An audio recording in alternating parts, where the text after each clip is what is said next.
Sir வணக்கம் sir. வணக்கம் sir. Sir உங்களுக்கே தெரிஞ்சிருக்கும், சாத்தான்குளம் தந்தை மகன் கொலை, அதாவது லாக்அப் டெத். அந்த அவர்களுக்கு 9 பேருக்கும் மரண தண்டனை விதிக்கப்பட்டிருக்கு மதுரை நீதிமன்றம். இந்த வழக்கின் பின்னணி உங்களுக்கு எல்லாமே நல்லா தெரியும். இது போக இந்த தண்டனையை எப்படி பாக்குறீங்க சார்? சார், இந்த தண்டனையை பொறுத்தளவுல இதான் நடக்கும். ஏன்னா முதல்ல அந்த நீதிபதி பற்றி உங்களுக்கு தெரிஞ்சுக்கிடணும். முத்துக்குமரன் இவர் சிவகங்கையில தச்சநத்தம் கொலை வழக்கு நடந்தது பாத்தீங்களா, அந்த நீதிபதியா இருந்தவர். அங்க இதே மாதிரி ஒரு தச்சநத்தத்துல ஒரு கிராமத்துல இறங்கி ஆவரங்காட்டை சேர்ந்தவர் ரேண்டமா வெட்டுறாங்க. அப்படி வெட்டும் போது 32 பேர் மேல வழக்கு. அதுல 5 பேர் ஜுனைல். அந்த 5 பேருக்கு ஜுனைல் கோர்ட்ல நடந்தது. 27 பேருக்கு அங்க கச்சநத்தத்துல சிவகங்கை செஷன்ஸ்ல நடந்தது. 27 பேருக்குமே ஆயுள் தண்டனை கொடுத்தாரு. அந்த நிகழ்வுல 3 பேர் இறந்து போனாங்க. 4 பேருக்கு கை கால காயம். அந்த வழக்குல 27 பேருக்கும் இவர் ஆயுள் தண்டனை கொடுத்தவர். அவங்க இப்ப உள்ளதான் இருக்காங்க. இவர் ஒரு கடுமையான நீதிபதி. அதனாலதான் அதே போலதான் இவர் இந்த சாத்தான்குளம் வழக்கையும் கடுமையான தண்டனை கொடுக்குன்றது அவருடைய எண்ணமா இருந்திருக்கு. அதனாலதான் அவர் விளக்கம் கேட்காம தண்டனை கொடுத்தா அது நாளைக்கு ஏன் விளக்கம் கேட்கல, மத்திய மாநில அரசுகள்ட்டையும் குற்றவாளிகள்ட்டையும் ஏன் விளக்கம் கேட்கலாம், ஒரு பிரச்சனை வந்துருன்றதுதான் அந்த தண்டனை 4-5 தடவை தள்ளி வச்சது.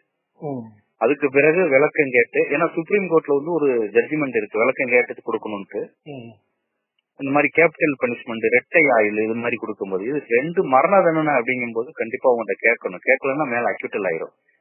இப்போ சட்டப்படி சரியா இருக்கணும்ன்றதுக்காகத்தான் இவர் விளக்கம் கேட்டு ஒரு 2-3 வயதா போட்டு இந்த தண்டனை அறிவிச்சிருக்காரு. இந்த தண்டனை பொறுத்தளவுல கேரளால இதே மாதிரி லாக்அப் டார்ச்சர்ல ஒரு 3 போலீஸ் அதிகாரியில, அதுவும் IPS ஆபீசர் உள்பட அங்க மரண தண்டனை கொடுத்தாங்க. மரண தண்டனை நிறைவேற்றப்படல. அது வழக்கு நிலுவையில் இருக்கு. அவங்க உள்ள இருக்காங்க. அதுக்கப்புறம் இப்போதைக்குள்ள இந்தியால 9 பேருக்கு மரண தண்டனை கொடுத்த லாக்அப்ல கொடுத்த ஒரே வழக்கு இதுதான்.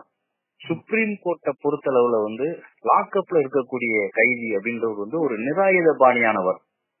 அதாவது பேச இயலாதவர் தானே. அந்த வாய் பேச இயலாத ஒரு சூழ்நிலை இருக்கக்கூடிய, எதுவும் செய்ய இயலாத ஒரு சூழ்நிலை இருக்கக்கூடிய ஒரு நபரை துன்புறுத்தும் போது அதை கடுமையா தண்டிக்கணும். இது லாக்அப்ல இருக்கவரை கொல்றதுங்கிறது அவரை எதுவுமே செய்ய முடியாது. இயலாத ஒருத்தரை நீங்க கொடுமைப்படுத்தும் போது கடுமையா தண்டிக்கணும்ன்றதுதான் 2017-18 சுப்ரீம் கோர்ட்ல மதன் பி லோகர்னு ஜட்ஜ் இருந்தாரு. அவர் பெஞ்சில போட்ட தீர்ப்புல ரீஇன்ஹியூமன் ஜட்ஜ்மெண்ட் இருக்கு. 2 ஜட்ஜ்மெண்ட்லயுமே அதுதான் சொல்லியிருப்பாங்க. What is lockup death, what are the types of lockup deaths, அப்படி எல்லாத்தையும் கிளியரா இது சொல்லி அது என்ன மாதிரிலாம் தண்டனை கொடுக்கணும், கடுமையான தண்டனை கொடுக்கணும், எது எதுலாம் லாக்அப் டெத்ல வரும் ரொம்ப டீட்டெயிலா சொல்லியிருப்பாங்க. அதன் அடிப்படையிலயும் இன்னைக்கு ஒரு மரண தண்டனை கொடுத்திருக்காரு. இதுல என்னன்னா வெராசிட்டின்னு ஒண்ணு இருக்கு. சில பேர் நேரடியா அடிச்சிருக்கலாம். சில பேர் கோர்ட்டுக்கு மட்டும் கூட்டிட்டு போனவங்க எல்லாம் இருக்காங்க. சில பேர் பாரா பார்த்தவங்க இருக்காங்க. அதுல நீதிபதிகள் அந்த நேரடியா அடிச்சவங்களுக்கு மரண தண்டனை, மற்றவங்களை பொறுத்தவரை ஆயுள், அதே போல இந்த கோர்ட்டுக்கு கூட்டு போனாங்கல்ல அந்த மாதிரி ஆளுகளுக்கு ஒரு சிறிய தண்டனை கொடுத்திருந்திருக்கலாம். இருந்தாலும் இது வரவேற்கத்தக்கதான் சார். இது ஒரு பாடமாக எப்படி சார் ஹைகோர்ட் அடுத்து ஹைகோர்ட் போவாங்க, சுப்ரீம் கோர்ட் போவாங்க. மரண தண்டனைய பொறுத்த அளவுல மரண தண்டனை கொடுக்கறதுக்கு செஷன்ஸ் கோர்ட்டுக்கு பவர் இருந்தாலும் அதை கன்ஃபார்ம் பண்றதுக்கு அவங்க ஹைகோர்ட்டுக்கு எழுதி அனுப்பணும். 30 நாள்ல ஹைகோர்ட் கன்ஃபார்ம் பண்ணணும். கொடுத்து ஹைகோர்ட்டுக்கு ரெஃபர் பண்ணிடுவாங்க.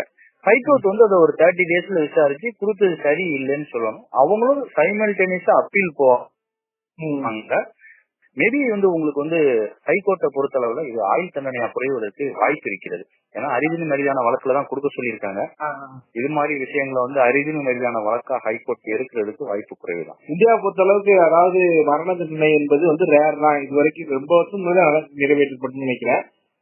அதே மாதிரி ஒரு தரப்புல பாத்தீங்கன்னா நம்ம இந்தியாவை பொறுத்த அளவுக்கு மரண தண்டனை ஒழிக்கப்பட வேண்டும் அப்படி ஒரு குரல் ஒரு பக்கம் ஒரு சார்பில் சொல்றாங்க. அப்ப இதை பற்றி ஒரு வழக்கறிஞர் நீங்க எப்படி பாருங்க, மரண தண்டனை இருக்கக்கூடாது அப்படின்ற ஒரு பார்வை இருக்குது, அதை எப்படி பாக்குறீங்க சார் நீங்க? பொதுவா என்ன பொறுத்தளவுமே மரண தண்டனைக்கு எதிரான ஒரு எண்ணங்களை உடையவன் சார். மரண தண்டனை நீண்ட நாள் சிறைவாசம் இருக்கலாம். லைஃப் அவங்க ஆயுள் தண்டனை கொடுத்து அவங்க ஆயுள் முழுக்க சிறையில இருக்க வைக்கலாம். மற்றபடி ஒரு உயிரை எடுத்துதான் ஒரு உயிருக்காக இன்னொரு உயிரை எடுக்கணும் அப்படின்றதுல எனக்கு ஒரு பெரிய உடன்பாடு எல்லாம் கிடையாது. நம்மளே வந்து மனித உரிமை மீறலுக்கு எதிராக ரொம்ப ஸ்ட்ராங்கா வழக்கு நடத்திட்டு இருக்கோம். இன்னொரு மனித உயிரை எடுக்கணுமா அப்படின்னா வந்து அது வேண்டாம். அவங்களுக்கு வந்து லைஃப் வந்து ஃபுல்லாவே வந்து சிறையில எடுக்க மாதிரி பண்ணலாம் அப்படின்றது அது இன்னும் கொடுமையானதா தான் இருக்கும். மரண தண்டனை 5 நிமிஷத்துல முடிஞ்சிடும். லைஃப் பூரா ஒருத்தர் ஜெயில இருக்கின்றது மற்றவங்களுக்கு ஒரு பாடமா இருக்கும், ஒரு கொடூரமானதாக இருக்கின்றது என்னுடைய கருத்து. இன்னமும் வந்து லாக்அப் டெத் மரணங்கள் நிறைய இடத்துல தெரியாம நடக்குது. அது இன்னும் நடந்துட்டு தான் இருக்கா சார்? கம்பல்சரி அது எல்லா இடத்துலயும் நடந்துட்டு தான் சார் இருக்கு. நிறைய லாக்அப் டெத் சம்பவங்களை வந்து இந்த மாதிரி இப்ப நிறைய மக்கள் வந்து ரொம்ப விஜில் ஆயிட்டாங்க. உடனே அவங்க என்ன பண்றாங்கன்னா போலீசார் உடனே அங்க கட்சிக்காரங்களை பொதுவா வந்து ஆளுங்கட்சிக்காரங்களை பிடிச்சு பேசுவாங்க. பேசி ஏதோ ஒரு தொகையை கொடுத்து நிப்பாட்டுறது வழக்கம். அதுல ஒரு பிரச்சனை தான் முத்துக்குமார் வழக்கு. அவனியாபுரத்துல வந்து முத்துக்குமார்னு ஒருத்தரை அடிச்சு கொண்டுட்டாங்க. அது சிசிடிவி ஃபுட்டேஜ் வந்து பிரிசர்வ் பண்ணி வச்சிருந்தாங்க. அந்த மாதிரி ஒரு சூழ்நிலையில வந்து அது கிட்டத்தட்ட ஒரு 30 லட்சம் ரூபாய் டிரான்சாக்சன் ஆயிடுச்சு. அப்புறம் ஹைகோர்ட் வந்து சுமோட்டாவா எடுத்து அந்த வழக்கை வந்து மறுபடியும் இப்போ சிபிசிஐடிக்கு இது நடந்துகிட்டு இருக்கு. அதே போலதான் இங்கே நடந்த வழக்கு ஒரு 18 வயசு மைனர் பையன் SS காலனி ஸ்டேஷன்ல வந்து ஒரு இன்ஸ்பெக்டர் ஒருத்தர் அவரும் இன்னொருத்தர் சேர்ந்து அவரை அடிச்சு கொண்ட வழக்கு இப்ப அவங்க உள்ள இருக்காங்க 10 வருஷமா. அந்த வழக்குல இப்படிதான் முதல்ல போய் ரூபா கொடுத்துடுறாங்க, கொடுத்து அதை மறைக்க பாக்குறாங்க. இந்த விஷயங்கள் வந்து இப்ப இந்த சாத்தான்குளம் விஷயத்திற்கு பிறகு சிவஞ்சிப்பட்டி வழக்குக்கு பிறகு இப்ப எல்லா இடத்துலயும் என்ன பண்றாங்கன்னா போலீசார் வந்து பிரிமினரி ஸ்டேஜ்லயே இந்த மாதிரி விஷயங்கள் வந்து காசை கொடுத்து மறைக்க பாக்குறது, அரசியல்வாதிகள் வச்சு பேசுறது, சமூகத்துல இருக்கக்கூடிய சமுதாய அமைப்புகள் வச்சு பேசுறது, இந்த வேலையை வந்து நல்லாவே பண்றாங்க. அதனால வந்து 100 கேஸ் நடக்குதுன்னா ஒரு 30 தான் வெளியே வருது, மற்றதுதான் வெளியே வராமலே போயிருது சார். அதே மாதிரி நீங்க சொல்ற முத்துக்குமார் வழக்க இது நீதிபதி முத்துக்குமார் பத்தி ஏற்கனவே சொல்லிருக்கீங்க. அதே மாதிரி அவங்க வந்துட்டு காம்பன்சேஷன் அந்த இழப்பீடு தொகை ரொம்ப அதிகமா அவங்க மேல விதிச்சிட்டாங்க அந்த குற்றவாளிய மேலு. அதை எப்படி பாக்குறீங்க சார்? ஒரு 50 லட்சத்துக்கு மேல சொல்லிட்டாங்க. அது இழப்பீடு எப்படி சார் அவங்க குடும்பத்துக்கு அது எப்படி சார் போட்டு கட்டணுமா சார்? 357 கான்ஸ்டிடியூஷனுக்கு வந்து அதிகாரம் இருக்கு சார். இருக்கு அந்த கவர்மெண்ட் இவங்களோட சேலரி இருக்குல்ல, உங்க சேலரியில இருந்து ரெக்கமெண்ட் பிடிக்க சொல்றதுக்கும் அதிகாரம் இருக்கு. இவங்க சொத்துக்களை ஜப்தி பண்ணி அவங்களுக்கு கொடுக்க சொல்றதுக்கும் அவருக்கு அதிகாரம் இருக்கு சார். அது வந்து சட்டப்படி அது சரிதான், அது ஒன்னும் தவறு கிடையாது சார். காம்பன்சேஷன் கொடுக்க நல்லது தானே. இதை பார்த்து மற்ற காவலர்களுக்கு நீங்க சொல்ற ஒரு சின்ன ஒரு அறிவுரை என்ன ஒரு வழக்கறிஞரா? சரி, பொதுவாவே வந்து காவல் நிலையங்கள்ல வந்து பொதுமக்களை வந்து அவங்கள வந்து நல்லபடியா நடத்துறது இல்ல, மதிக்கிறது இல்ல. யாருமே ரொம்ப ஒருமையில பேசுறது, திட்டுறது இது சகஜமா நடக்கு. ஒரு மனு கொண்டு போனா உடனடியா நடவடிக்கை எடுக்கிறது இல்ல. இப்ப இந்த உங்களுக்கு தெரிஞ்சிருக்கும் இந்த விளாத்திக்குளத்துல ஒரு சிறுமி, அந்த வழக்குல எல்லாம் மனுவை ஒழுங்கா நடவடிக்கை எடுத்திருந்தாங்கன்னா அந்த சிறுமி இரவு பூரா துடிதுடிச்சு செத்துருக்காங்க. அது உடனே தேடி இருந்திருக்கலாம். 6 மணிக்கு கொடுத்த மனுவை 8 மணிக்கு அவங்க வாங்கி உடனே தேடுதலுக்கு படையை போட்டிருந்தாங்கன்னா அட்லீஸ்ட் அவங்க கண்டுபிடிச்சிருக்கலாம். ஒரு 10 மணிக்குள்ள கண்டுபிடிச்சிருக்கலாம், உடனே அவங்க ஆஸ்பத்திரியில சேர்த்து காப்பாத்தி இருக்கலாம். அதான் செய்யாததுனால விளைவு அந்த சிறுமி நைட்டு பூரா துடிதுடிச்சு இறந்திருக்காங்க. அது மாதிரி இவங்க ப்ராப்பரா வந்து நடவடிக்கை எடுக்கிறது இல்ல. இதை பாத்தீங்கன்னா வந்து ஆளுங்கட்சிக்கு ஒரு நியாயம், எதிர்கட்சிக்கு ஒரு நியாயம், சாமானிய மக்களுக்கு ஒரு நியாயம், ஏழைகளுக்கு ஒரு நியாயம், பணக்காரனுக்கு ஒரு நியாயமா இருக்கு. ஒரு ஹெல்மெட் போடாம போங்க, போலீஸுக்காரரு வந்து ஹெல்மெட் போடாம போலாம், அரசு அதிகாரிகள் போலாம், பணக்காரன் போலாம். பணக்காரன் சீட் பெல்ட் கார்ல போறான், எத்தனையோ பேர் சீட் பெல்ட் போடாம போறான், அவனெல்லாம் விட்டுருவான்.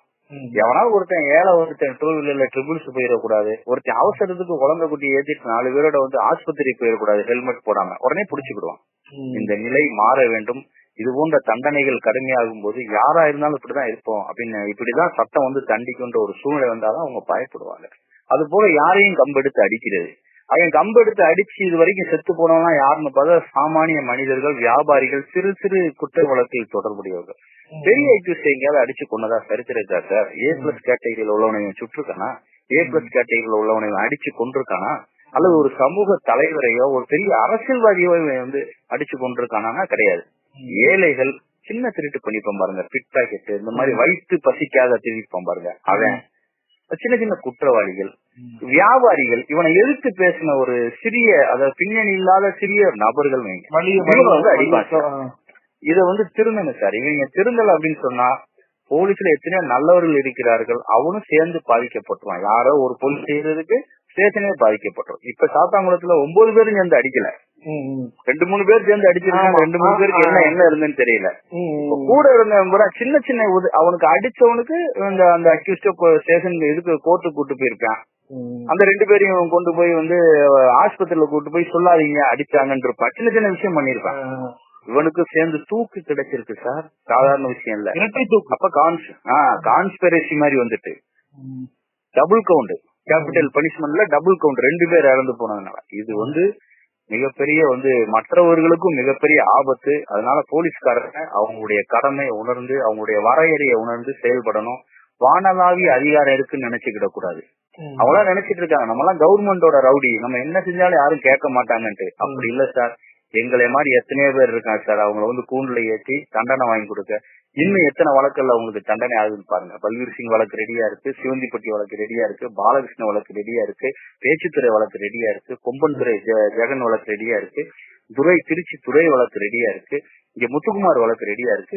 ஏகப்பட்ட வழக்கு வருஷ கட்டி நிக்குது சார். இப்ப தம்பி ஆகாஷ்னு ஒரு தம்பிய மானாமரில் அடிச்சு கொண்டிருக்காங்க. இன்ன வரைக்கும் அரெஸ்ட் பண்ணல. தம்பி அஜித்குமார் திருப்போனம் அடுத்தடுத்து ரெடியா இருக்கு சார். எத்தனை பேர் தண்டனை ஆகிறான்னு மட்டும் பாருங்க. அங்கிருந்து பட்டாசு மாதிரி வெடிக்க போகுது.